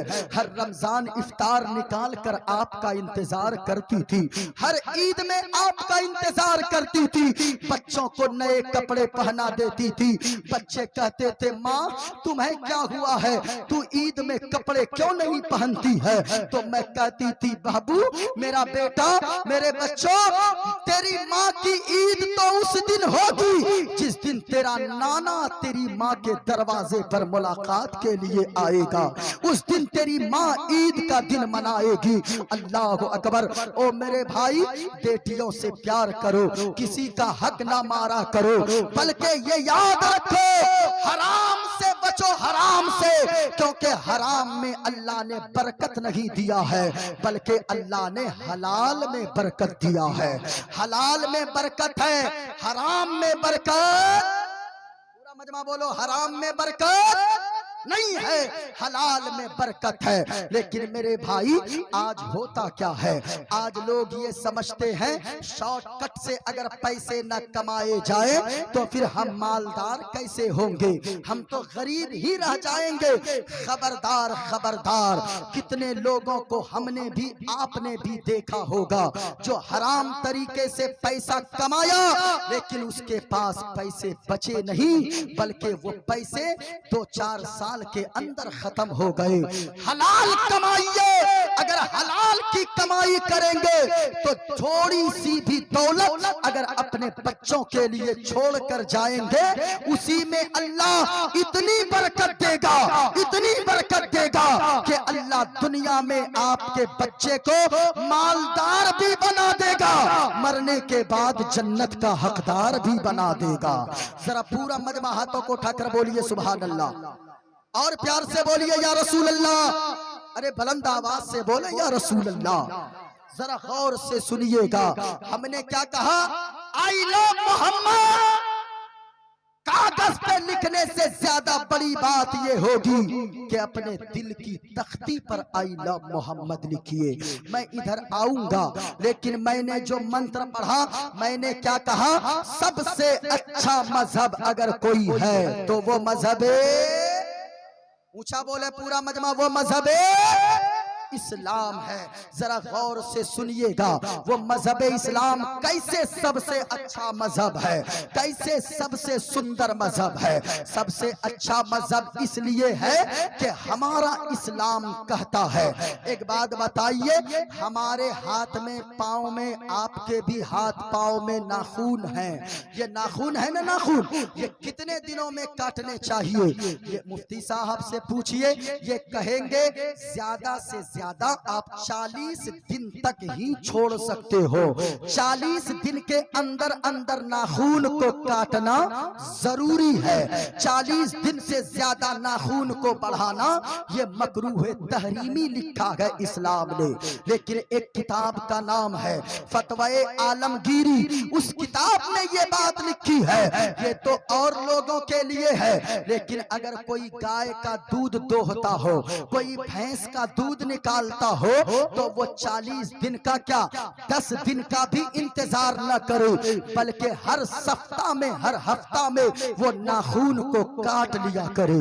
इसकी वजह क्या है, रीजन क्या है? रीजन उस किताब में लिखी गई है फतवा आलमगीरी में कि लोगों, जो गाय का दूध निकालता है, जो भैंस का दूध निकालता है, अगर उसके नाखून बड़े रहेंगे वो जानवर का दूध निकालेगा, कहीं नाखून लगने की वजह से जानवर के थन में कोई घाव न हो जाए, कोई जख्म न हो जाए, जानवर को कोई तकलीफ न पहुंच जाए। अब मैं आपसे पूछना चाहता हूं, अरे जो मजहब इस्लाम जानवरों का इतना सम्मान सिखाता है, वो इंसानों का कितना सम्मान सिखाता होगा, वो मानवता की कैसी बात पढ़ाता होगा। गौर से सुनिएगा, आज जो लोग कहते हैं कि इस्लाम तो खून बहाने की इजाजत देता है, अरे पूछिए उलमा से, ये बताएंगे आपको। हम वजू करते हैं, वजू में अगर 1 लोटा पानी से अगर वजू हो सकता है तो उससे ज्यादा पानी खर्च करना ये मना किया है इस्लाम ने, इसे फजूल खर्ची बताया है और मकरूह बताया है। यानी जरूरत से ज्यादा पानी वजू में खर्च करना, वजू तो इबादत है ना भाई, वजू करना तो इबादत है। जब इबादत जैसी वजू जैसी इबादत में अगर कोई ज्यादा पानी खर्च करे, इस्लाम ज्यादा पानी खर्च करने से मना करता है, तो वो इस्लाम किसी का खून बहाने की इजाजत कैसे दे सकता है? लेकिन शर्त है, इस्लाम को समझना होगा। आज होता ये है, किसी शराबी को हमारी कौम का किसी ने देखा, लोग कहते हैं अरे यही तो इस्लाम कहता है। किसी जुआरी को देखा, कहते हैं यही तो इस्लाम कहता है। नहीं मेरे भाई, इस्लाम वो नहीं कहता है, बल्कि अगर इस्लाम को समझना है, किसी शराबी से मत समझो, किसी जुआरी से मत समझो, बल्कि अगर इस्लाम को समझना है, हमारे उलमा के करीब आ जाओ। ये उलमा तुम्हें हुजूर की सीरत पढ़कर सुनाते जाएंगे, इस्लाम से आपको मोहब्बत होती चली जाएगी, इस्लाम से प्रेम होता चला जाएगा। गौर से सुनिए, हमारा इस्लाम क्या कहता है? इस्लाम कहता है लोगों, जब तक तेरा पड़ोसी तुझसे राजी न हो जाए, पड़ोसी समझते हैं ना, जो आपके घर के बगल में जिनका घर हो, और पड़ोसी इस्लाम में कहा गया है, ऐसा नहीं कि जिसका घर आपके बगल में एक घर वही पड़ोसी है, नहीं, बल्कि दाहिने तरफ 40 घर, बाएं तरफ 40 घर और आगे 40 घर, पीछे 40 घर, ये चारों तरफ 40 घर आप जोड़ लें, ये सारे लोग आपके पड़ोसी हैं। ये इस्लाम ने कहा है। और इस्लाम कहता है, जब तक तेरा पड़ोसी तुझसे राजी ना हो जाए, खुश ना हो जाए, तब तक तू पक्का मोमिन नहीं हो सकता है। ये हुजूर की हदीस है। मेरे भाई, अपने पड़ोसी का ख्याल करो। यहाँ पड़ोसी तो दूर की बात है, लोग अपने माँ बाप का तक का ख्याल नहीं करते हैं। अगर कोई पीर साहब आ जाए, लोग उनके पाँव को धो धो कर पीने को तैयार हो जाते हैं। वो भी पीर कैसा होना चाहिए, आज अक्सर लोगों को मालूम नहीं है कि पीर कैसा होना चाहिए। कोई 5 उंगली में 5 अंगूठी पहनकर आ जाता है, वो कहता हम बड़े पहुंचे हुए हैं, लोग उनसे बैत हो जाते हैं, उससे मुरीद होकर बैठ जाते हैं। 5 उंगलियों में 5 अंगूठी पहनने वाला कभी भी पीर नहीं हो सकता है, क्योंकि शरीयत का मसला ये है, इस्लाम का कानून ये है कि मर्द के लिए सोना पहनना बिल्कुल भी हराम है। यानी इतना सा भी मर्द सोना नहीं पहन सकता है। औरत अगर पूरे बदन को सोने से लाद ले, उसके लिए जायज है, लेकिन मर्द के लिए इतना सा भी सोना पहनना हराम है, हराम है, हराम है। और चांदी, सिर्फ चांदी की 1 अंगूठी पहनना, वो भी जिसका वजन 4.5 माशा से कम हो, 1 अंगूठी, उस उतने वजन से कम की अंगूठी पहनना, चांदी की अंगूठी, ये एक अंगूठी पहनना मर्द के लिए जायज है। गले में अगर लॉकेट पहने, हार पहने तो ये मर्द के लिए हराम है। हाथ में 3-4 अंगूठी पहनना मर्द के लिए हराम है। और लोग आज गले में पहनते हैं, हम तो इन छोकरों को देखते हैं, इनमें से कुछ को ये बाहर से आएगा गले में हार डालकर, हाथ में कड़ा पहन लेता है, वो कान भी कुछ लोग छेदवा लेते हैं। कुछ लोगों को हमने देखा है मुसलमान का बच्चा कहलाता है और वो कान भी छेदता है। अब बाल तो करता ही है, लेकिन वो हम तो कहते हैं नाक भी छिदवा लेता है। अरे जब कान छिदवा ही लिया, गले में पहन ही लिया, हाथ में कड़ा पहन ही लिया है, तो बचा क्या हुआ? नाके ना, तो नाक भी छिदवा लो, मुकम्मल बन जाओ। कौन मना करता है? लेकिन ये चीजें हराम है शरीयत में। इसलिए मैं आपसे कहूंगा, ये सिर्फ मौलाना ही बताएगा। जिस भी बच्चे को आप अपने बच्चे को देखें, आपका बेटा अगर गले में हार पहना है, आप उसको फौरन उतरवाइए। अगरचे वो चांदी का हार हो, अगरचे वो सोने का हार हो, अपने बच्चे को बताइए बेटा ये पहनना हराम है। लेकिन मेरे भाई, जब आपके लिए हराम है, हमारे लिए हराम है 5 अंगूठियों को पहनना, तो आप बताइए कोई 5 अंगूठी पहनकर 5 उंगली में आ जाए और आप उससे बैत हो जाते हैं, उससे मुरीद हो जाते हैं। मत करें ऐसा। पीर वही होगा जो शरीयत का पाबंद होगा, जो शरीयत के खिलाफ काम करेगा, वो कभी भी पीर नहीं हो सकता है।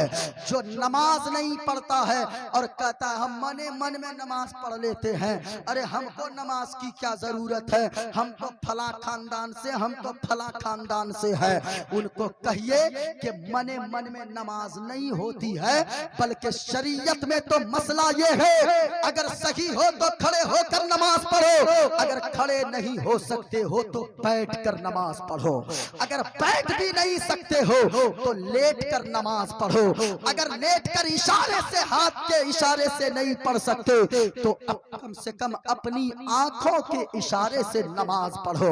उस हालत में भी नमाज माफ नहीं है। नमाज कितने लोगों पे माफ है? सिर्फ 2 लोगों पे। जो पीर साहब आए कहे कि हम पे नमाज माफ है, उसको पूछिए कि हमने तो सुना है कि सिर्फ 2 लोगों पे नमाज माफ है। वो कौन? एक तो पागल पे नमाज माफ है और एक वो औरत पे जिसको महीने का खून आया हुआ हो या वो नापाकी की हालत में हो। तो पीर साहब आप कौन सी हालत में है? औरत तो है नहीं, आप तो पागल ही होंगे। आप उसको कहिए जो कहता नमाज माफ है। जब रसूलुल्लाह पे नमाज माफ नहीं है, जब अबू बकर सिद्दीक पे नमाज माफ नहीं है, जब फारूक आजम पे नमाज माफ नहीं, जब मौला अली पे नमाज माफ नहीं, जब करबला के मैदान में इमाम हुसैन पे नमाज माफ नहीं है, तो हम और आप पे नमाज कैसे माफ हो सकती है? इसलिए कहा गया है कि नमाज में बंदा अल्लाह से बातें किया करता है। अगर अल्लाह से बात करने का जी चाहे तो नमाज पढ़िए, नमाज पढ़िए। कहा गया अपने घर को कब्रिस्तान मत बनाओ, यानी कभी कभी फर्ज मस्जिद में पढ़कर आइए और घर में आकर आप सुन्नत पढ़िए। मेरे भाइयों, मैं कह रहा था कि आज आप पीर साहब का लोग पांव धो धो कर पीते हैं, लेकिन अगर सच्चा पीर साहब होंगे ना तो वो आपको कहेंगे ये बता तेरे घर में तेरी माँ तेरे बाप राजी है कि नहीं है। हमें तो शर्म आती है हजरत कहने में। वो बेटा जो अजमेर जाकर 10,000 की चादर चढ़ाता है, हजारों जलसे आपने सुन लिया, लेकिन हम तो देखते हैं वो बेटा जो अजमेर की बड़ी देग में 10,000, छोटी देग में 5,000 डालकर आता है, उसके घर के हालात को पता करते हैं तो तरस आता है। कि पता चलता है ये 50,000 वहां से खर्च करके आया है, साल भर हो गए अपनी माँ को एक साड़ी नहीं पहनाया है, साल भर हो गए अपने बाप को एक लुंगी नहीं दिया है। मैं कहूंगा क्या फायदा ऐसी दौलत का, क्या फायदा गरीब नवाज के चौखट पे फिर जाने का। पहले अपने माँ बाप को राजी करो। और मैं एक बात और कहूंगा, यहाँ जितने नौजवान हैं, हमें भीड़ से कोई मतलब नहीं है। अगर 2 ही बैठे हो, 4 ही बैठे हो, लेकिन मुस्तफा के वफादार बैठे हो, ये हमारे लिए काफी है। वरना 1000 क्या लाखों का मजमा में कभी कभी बोलता हूँ, और अक्सर तो 10-20 हजार के मजमा में तकरीर होती ही है। लेकिन मैं आपसे कहूंगा नौजवानों, एक बात याद रखना, आज तुम कहते हो अपने बाप से, आपने मेरे लिए क्या किया है। आज ये बच्चे कहते हैं अपने बाप से, बाप बूढ़े हो गए, बेटा जवान है, तो बेटे की बोली होती है, अब्बा आपने मेरे लिए क्या किया है। ओ भाई, तुम कहते हो कि आपने मेरे लिए क्या किया है, उस बाप से कहते हो। अगर कभी बाप की मेहनत को देखनी हो ना, जिनका बाप कलकत्ता में काम करता है, जिसका बाप दिल्ली में काम करता है, जिसका बाप मुंबई में काम करता है, जिसका बाप बेंगलोर और हैदराबाद में काम करता है, वो जाकर अपने बाप की मेहनत को देख लेना। हमने तो यहाँ तक देखा है ऐसी मजदूरी करते लोगों को कि 20-20 ईंट को अपनी पीठ पर वो बूढ़ा इंसान उठा लेता है, 10 मंजिला मकान पे चढ़ जाता है, फिर वहां से पैदल सीढ़ी के जरिए आता है, दिन भर इसी तरह ईंटों को लेकर पुश्त पे ऊपर जाता है, फिर नीचे आता है, इसी तरह थकन से बदन चूर रहता है। रात में कमरा किराए पर नहीं लेता है, बल्कि फुटपाथ पे चादर बिछाकर सो जाता है। अगर उससे पूछा जाए कि भाई साहब ये बताइए, दिन भर इतने थके हारे होते हो, अरे एक कमरा ले लो किराए पे, एक रूम ले लो किराए पे, भाड़ा पे रूम ले लो, कितने पैसे लगेंगे। वो कहेंगे मेरे भाई, अगर मैं एक कमरा दिल्ली में लूंगा किराए पे, एक कमरा मुंबई में लूंगा किराए पे भाड़े पर, तो 10,000 उसका किराया हमें देना होगा। लेकिन थकन से बदन चूर रहता है, फुटपाथ पे चादर बिछाता हूँ, सो जाता हूँ। जनवरी का महीना हो या दिसंबर का महीना हो, कोई आकर एक चादर डाल जाता है, कंबल डाल जाता है, नींद तो आ ही जाती है, रात तो कट ही जाती है, महीनों महीना इसी तरह गुजार लेता हूँ। लेकिन वो जो 10,000 बच जाते हैं कमरे का किराया, वो पैसा 10,000 जब महीने में घर भेजता हूँ ना, उस 10,000 में मेरी बीवी घर में रानी बनकर जिंदगी गुजारती है, और मेरा बेटा घर में शहजादा बनकर जिंदगी गुजारता है। वो बाप हुआ करता है। कौन बाप है? बाप पे उंगलियां उठाने वालों जो आज ये कहते हो आपने मेरे लिए क्या किया है, जो कुछ हूं मैं अपने बलबूते पर हूं, ऐसे बेटों से मैं कहूंगा खबरदार। अरे बाप तो वो है जो आपके यहाँ बगल में कौन सा स्टेशन है हजरत, पाकुर रेलवे स्टेशन पे रात के 2 बजे अगर कोई ऑटो रिक्शा लेकर खड़ा रहता है ना, वो भी किसी बच्चे का बाप है। वो जो फलों की का ठेला लगाता है, वो भी किसी बच्चे का बाप है। जो कपड़े लेकर फेरी का कारोबार करता है, वो भी तो किसी का बाप है। हमने तो रमजान में भी देखा है, रोजा रखकर लोग साइकिल पे फेरी करते हैं और वो पसीने से सराबोर रहते हैं। अरे उस बाप के बारे में तू बुढ़ापे में उसे ताना मारता है कि आपने मेरे लिए क्या किया है। अरे बाप तो वो है कि अगर तूने कहा था कि अब्बा हम आइसक्रीम खाएंगे, बचपने में जब तुमने कहा था तेरे बाप की जेब में पैसे नहीं भी थे, तो भी तेरे बाप ने उधार लाकर तुझे आइसक्रीम खिलाया था। तूने कहा था बिरयानी खाने का मन है, तेरे बाप की जेब में पैसे नहीं थे, तो भी दूसरों से कर्ज लेकर तेरे लिए बिरयानी का इंतजाम किया था। उस बाप से तू मुंह लगाता है। अगर बाप की मेहनत को देखना हो, हमने एक मर्तबा अपने बाप से पूछा था, अब्बा जी ये बताइए आपके हाथ में ये लकीरें कहाँ चली गई। मेरे हाथ में तो लकीरें दिख रही है, ये लकीर समझ रहे हैं? लकीर क्या बोल दाग दाग ये सब दाग दिख रहा है ना हाथ में। हमने कहा ये लकीरें कहाँ है आपकी? कहा कि बेटा तुम लोगों की परवरिश के इंतजामात करने में तेरे बाप के हाथों की लकीरें मिट गई है। अल्लाह अकबर। वो बाप होता है जो खुद तो राजा नहीं बन सकता लेकिन अपने बेटे को राजा बना हुआ देखना चाहता है। वो बाप की मोहब्बत है। लेकिन माँ की भी खिदमत को कभी भूल मत जाना।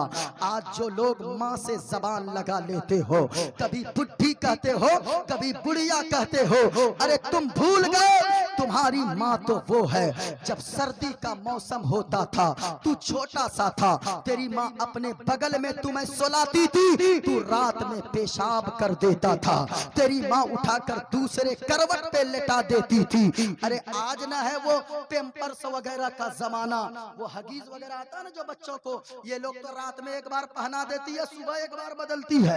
ये लोग क्या जानने गई कि बच्चा कैसे, बच्चा पालने में कितनी मेहनत है। लेकिन याद रखो हमारी जो उम्र है, आपकी जो उम्र है, हमारा जो बचपना था, उस वक्त कोई हगीज और ये पेम्पर्स वगैरह का जमाना नहीं था। माँ एक करवट में सुलाती थी, तू पेशाब कर देता था, उठाकर दूसरे करवट में सुलाती थी, फिर तू थोड़ी देर में पेशाब करता था, फिर तेरी माँ उठाकर अपनी जगह सूखी जगह पर तुम्हें सुला देती थी, खुद गीले बिस्तर पे सोती थी, और फिर तू पेशाब करता था। रात के आखिर हिस्से में तुझे तेरी माँ उठाकर अपने सीने पर सुला लेती थी, और उस वक्त तू रात भर अपनी माँ के सीने पर पेशाब करता रहता था। तेरी माँ उफ तक नहीं कहती थी, इसलिए कि अगर मैं गीले बिस्तर पे बच्चे को सुलाऊंगी, कहीं मेरे बेटे की तबीयत ना खराब हो जाए, कहीं मेरे बेटे को नमूनिया ना हो जाए। आज उस माँ के बारे में तू कहता है कि तेरी माँ, आज उस माँ को बुढ़िया कहता है, उस माँ को बुढ़ी कहता है। याद रख हिसाब देना होगा अगर माँ बाप तेरे राजी नहीं है। अरे सुनो मुस्तफा की हदीस पाक है, यमन का एक सहाबी, नौजवान सहाबी हुजूर की खिदमत में हाजिर हुए, अर्ज करने लगे या रसूल अल्लाह मैं यमन से आया हूँ। सहाबी बताओ किस लिए आया है? कहा या रसूल अल्लाह सल्लल्लाहु अलैहि वसल्लम अब तक तो यमन में था, लेकिन अब जो आया हूँ न सरकार, अब आपके कदमों पे बाकी जिंदगी को गुजारने आया हूँ। पूरी जिंदगी अब मैं यही आपके करीब रहकर गुजारना चाहता हूँ। क्यों लोगों, मदीना है ही ऐसा, जो मदीने में पहुंच जाता है ना, फिर उसे मदीना छोड़ने की तबीयत नहीं चाहती है, क्योंकि नूरी नूरी वहाँ का समा है, शहर ऐसा है मेरे नबी का। जरा मोहब्बत से बोलो सुभान अल्लाह। थक गए, तकरीर खत्म कर दें? हाँ, जरा हाथों को उठाकर बोले सुभान अल्लाह। माशाअल्लाह भाई, एक बार सुभान अल्लाह बोलेंगे कितनी नेकियां? 90 नेकियां। 10 बार बोलेंगे तो कितनी नेकियां? 10 बार में 180। कौन स्कूल में पढ़ा है रे? आए? एक बार में 90, 10 बार में कहता है 180। ये तो घाटा लगा के छोड़ेगा। आए? जरा हाथों को उठाकर बोले सुभान अल्लाह। नूरी नूरी।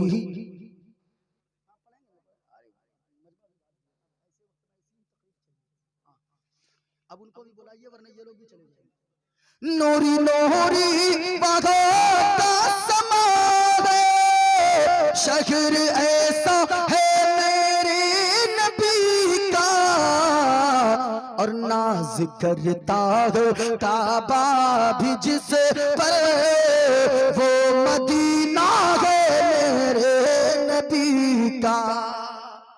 हाय हाय हाय हाय। अच्छा एक मंत्र पढ़ दें क्या?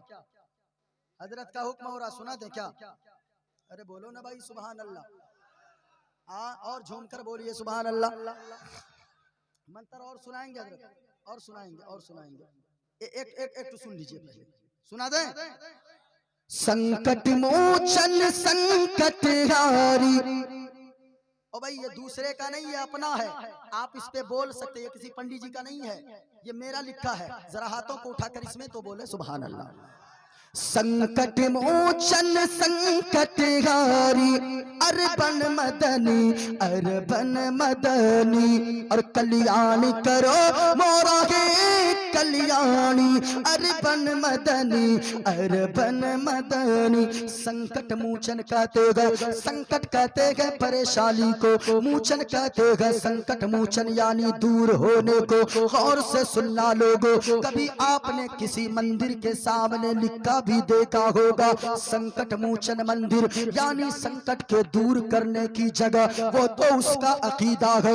लेकिन हम गुलामों का अकीदा ये है, हम तो कहते हैं या रसूल अल्लाह के उन्जुर हालना, या हबीब अल्लाह के इस्मा कालना, इन्ननी फी बहर हम मुगरक़ुन खुज़ यदी सघिल लना अश्कालना। अगर इसी को पलट के उस जबान में बोलूं तो ये बनेगा संकट मोचन संकट हारी अरबन मदनी और या रसूल अल्लाह कल्याण करो मोरा के कल्याणी अरबन मदनी और या रसूल अल्लाह विनती कर दो मंगल विनती कर दो मंगल तोरा राज चलत है मंगल विनती कर दो मंगल तोरा राज चलत है मंगल संपूर्ण जगत के हो पर भारी अरबन मदनी कल्याण करो मोरा के कल्याणी अरबन मदनी। सुभान अल्लाह और प्यार से सुभान अल्लाह। सुनिएगा ओ भाई, हम जो है ना हुजूर का सदका खाने वाले लोग हैं। नारे तकबीर, नारे तकबीर, नारे रिस। ए लड़का ए, जा रहा है तुमको हम दुआ दे के आज जाएंगे, देख लेना। सुबह खोजना तुम लोग हमको। ए जल्दी आओ, इधर आओ, इधर आओ। हाँ बैठिए बैठिए बैठिए बैठिए बैठिए ना भाई। क्या पेश करूं आका, आज आप नींद नहीं कुर्बान करना चाहते हैं? क्या पेश करूं आका, क्या चीज हमारी है? क्या पेश करूं आका, क्या चीज हमारी है? ये दिल भी तुम्हारा है, ये जान भी तुम्हारी है। आप देख रहे हैं उस्ताजुल असातिज़ा हजरत अल्लामा व मौलाना मुफ्ती फजलुर रहमान साहब किबला, बहुत बड़े आलिम दीन, बहुत बड़े उस्ताद, और जिनकी जूतियों को सीधी करके कितने लोग मुफ्ती बनकर चमक रहे हैं। जिनके कामों को अगर देखना हो ना तो आप जाकर इनके इलाके में देखें। आज अगर सुन्नियत मजबूत है इनके इलाके में तो उनमें दाहिना हाथ इनका भी नजर आता है। और बड़ी मेहनतें हैं इन लोगों की, बड़ी काविशें हैं। ये आलिम रब्बानी, इनके चेहरे की आप जियारत करें। ऐसे लोग जब भी मिलते हैं जिनसे इतनी मोहब्बत बांटते हैं, ऐसा लगता है कि आप इनसे मिलेंगे, इनकी मुस्कुराहट के आप दीवाने हो जाएंगे। अल्लाह ऐसी जात को सलामत रखे, अल्लाह इन्हें लंबी उम्र अता फरमा दे। मैंने क्या कहा? माँ बाप की खिदमत जरूरी है।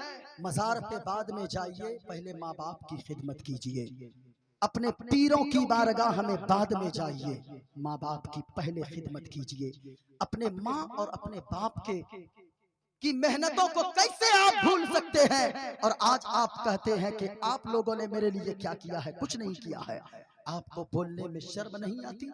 मैं कहूंगा लोगों, माँ बाप की दुआओं में वो असर है। मैंने पहले कहा था 3 लोगों की दुआओं को अल्लाह रद्द नहीं फरमाता है। सलासो दावतिन युस्तजाबु लहुन्ना ला शक्क फीहिन्ना दावतुल मज़लूम, दावतुल मुसाफिर व दावतुल वालिदैन वलिदैनि वलदिही, आक़ाए करीम ने फरमाया है माँ बाप अगर किसी औलाद के लिए हाथों को उठाकर दुआ कर दे तो जो काम, याद रखिएगा, जो काम 10 साल की मेहनत के बाद भी अगर ना होता हो, माँ बाप अगर मुस्कुरा कर दुआ दे दे तो मेरा यकीन कहता है, मुस्तफा की हदीस कहती है, अल्लाह ताला माँ बाप की दुआ के सदके में उस काम को पाए तकमील तक पहुंचा देगा।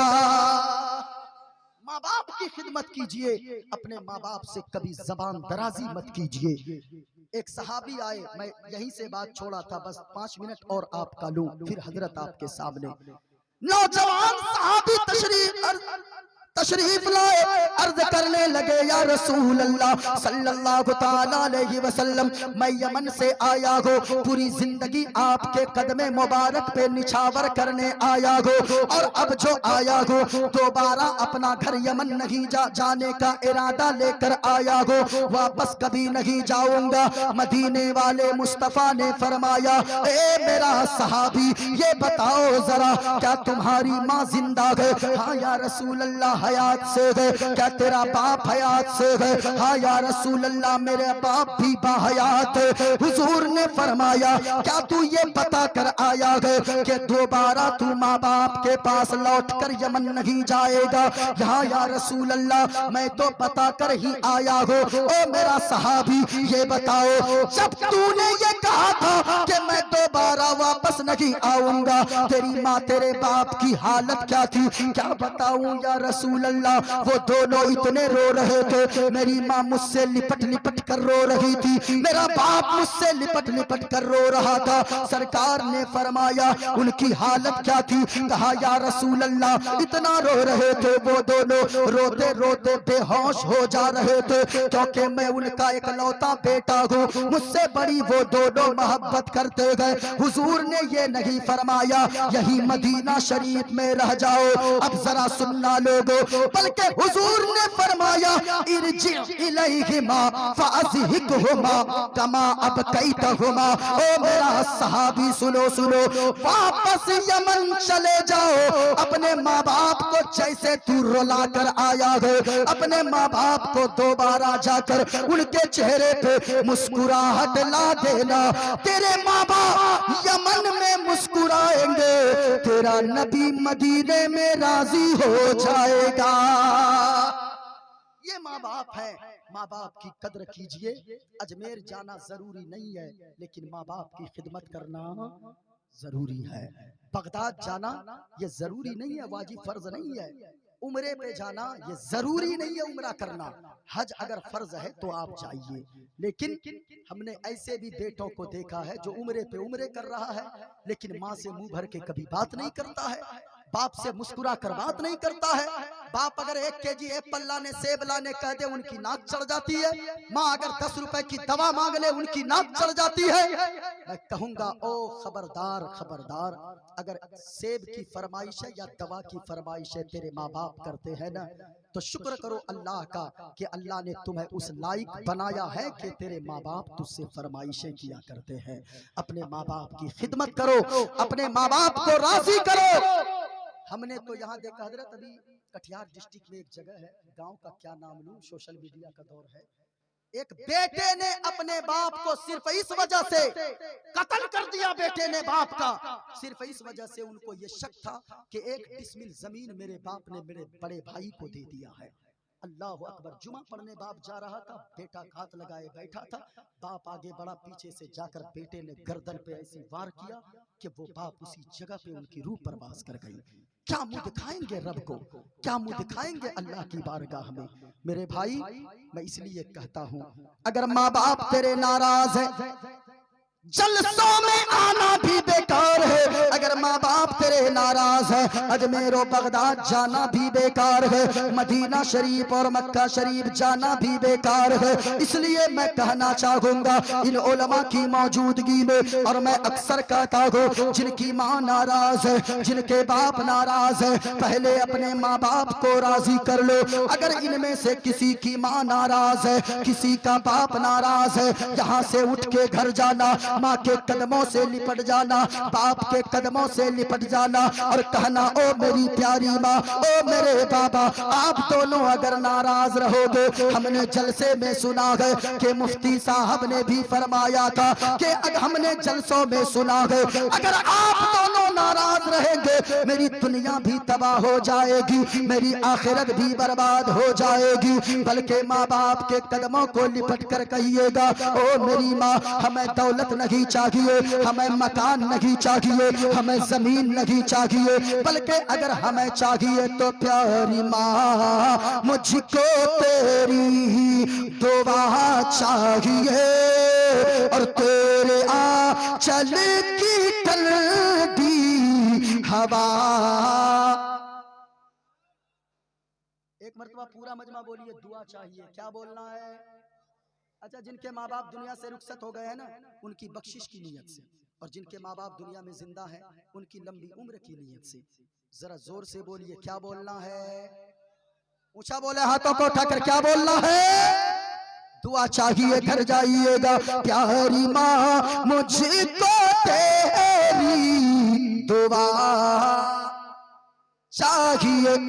एक शेर आखिरी सुन लीजिए, गुफ्तगू समाप्त।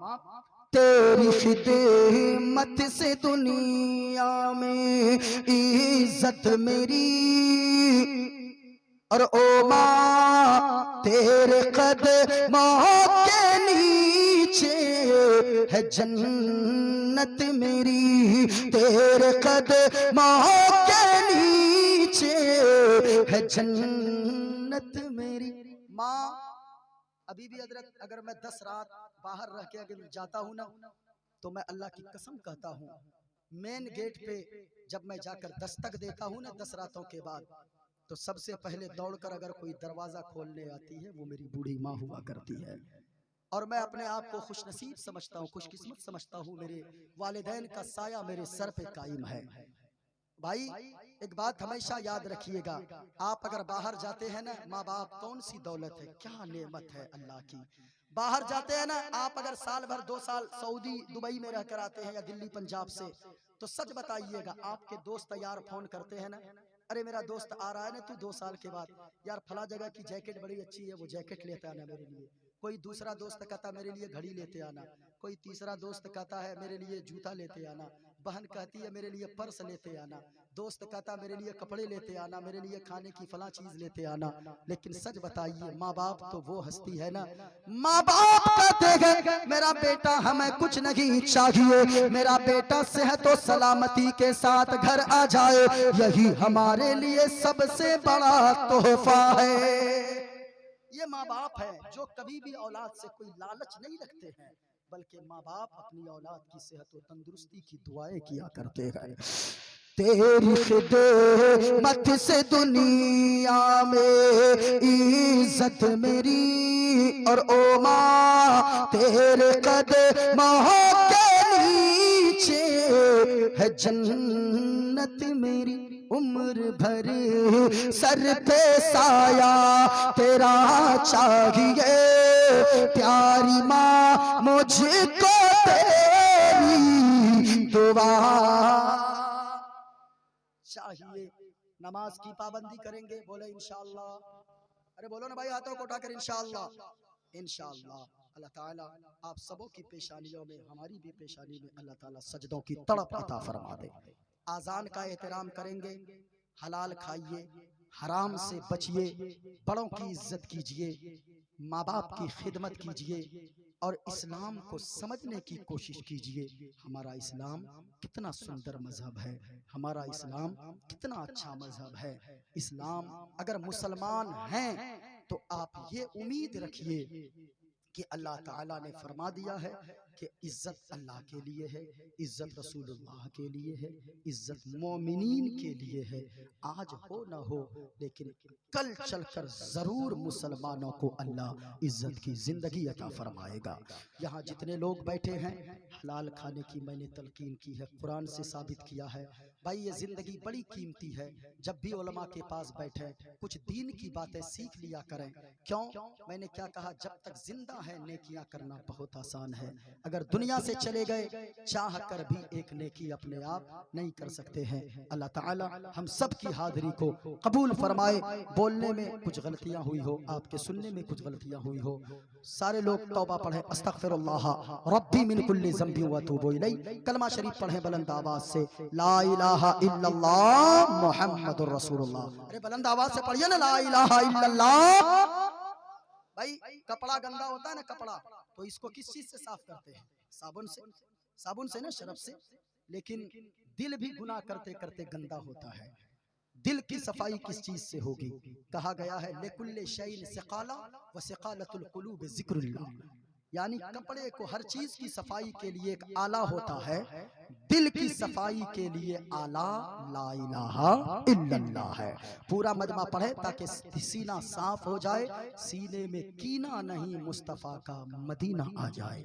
पूरा मजमा बोलिए, ला इलाहा इल्लल्लाह मुहम्मदुर रसूलुल्लाह सल्लल्लाहु तआला अलैहि वसल्लम। अस्सलामु अलैकुम व रहमतुल्लाहि तआला व बरकातुहू।